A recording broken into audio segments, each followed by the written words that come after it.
Bienvenue. Aujourd'hui, on va s'intéresser à la psychologie derrière le succès en trading, en s'inspirant du livre High Performance Trading de Steve Ward. La question est simple, qu'est-ce qui fait vraiment la différence entre ceux qui gagnent et ceux qui perdent? Et comme on va le voir, la réponse n'est pas toujours celle qu'on croit. Commençons par la question qui fâche, celle que beaucoup se posent. Chaque année, des milliers de personnes se lancent pleines d'espoir, mais au final, très peu réussissent à être rentables sur le long terme. C'est un taux d'échec assez énorme, non? Alors qu'est-ce qui explique ça? Eh bien, la plupart du temps, les explications qu'on entend pointent vers l'extérieur. On se dit « Ah, c'est ma stratégie qui n'est pas bonne » ou alors « Le marché est devenu complètement fou ». C'est le réflexe facile, non? De chercher la cause ailleurs que chez soi. Mais voilà, la thèse fondamentale du livre vient tout bousculer. Elle nous dit que le vrai problème, il n'est pas sur le graphique, il est interne. Le facteur qui décide de tout, ce n'est pas le marché, c'est la personne derrière l'écran. Et ça change complètement la perspective. En fait, c'est une vérité qu'on retrouve dans tous les domaines à haute pression. Que ce soit un sportif de haut niveau, un entrepreneur, un chirurgien, l'excellence ne vient pas seulement de la technique. Elle commence d'abord par la maîtrise de soi, de sa propre psychologie, de ses émotions. Un trader, en gros, il oscille en permanence entre deux états. D'un côté, il y a l'état idéal, on est calme, focus, en plein contrôle. C'est là que les décisions sont les plus justes. Et de l'autre, il y a le côté obscur. La colère après une perte, la peur de rater une occasion, la cupidité. Ces émotions qui prennent le volant et qui mènent tout droit aux erreurs les plus bêtes. Le vrai défi, c'est de rester le plus souvent possible du bon côté. Il faut bien comprendre que le chemin vers la rentabilité, ce n'est pas une belle ligne droite qui monte. Le livre décrit un parcours typique qu'il appelle la courbe en J. L'image est simple, ça commence par descendre avant de remonter. Et c'est tout à fait normal de perdre un peu au début. C'est en quelque sorte le coût de la formation, l'investissement nécessaire pour apprendre le métier. Et si on décompose ce parcours, on voit bien les étapes. La toute première, la plus cruciale, ce n'est pas d'essayer de gagner, c'est d'apprendre à survivre, à ne pas perdre. Une fois que cette base est là, alors seulement on peut commencer à viser les gains, à atteindre l'équilibre et enfin espérer devenir rentable durablement. C'est un marathon, clairement pas un sprint. Bon, mais alors, comment on fait pour construire cette fameuse discipline?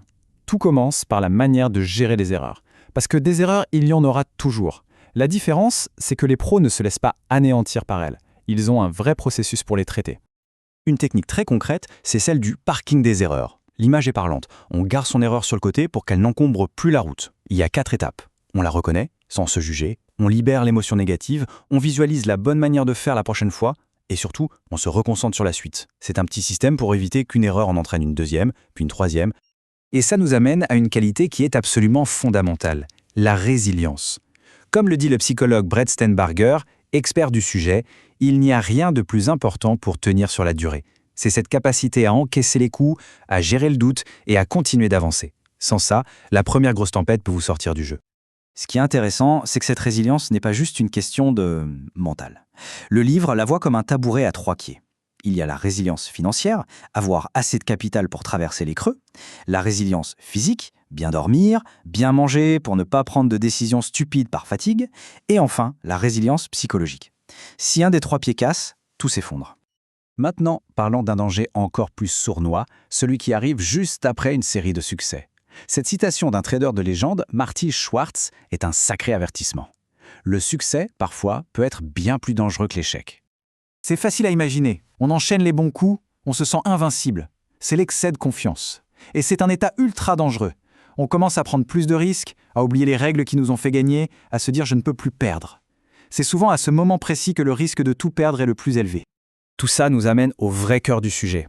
La clé du succès sur le long terme, ce n'est pas une mentalité de gagnant, mais une mentalité de croissance. L'objectif n'est pas de gagner le prochain trade, mais de progresser continuellement.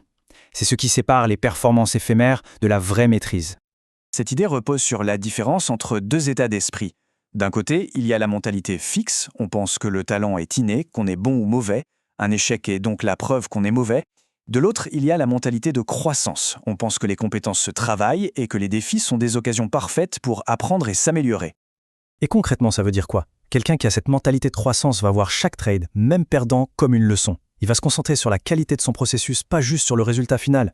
Une perte n'est plus un échec personnel. Ça devient une information, un feedback pour faire mieux la prochaine fois. Au fond, tout se résume à ça.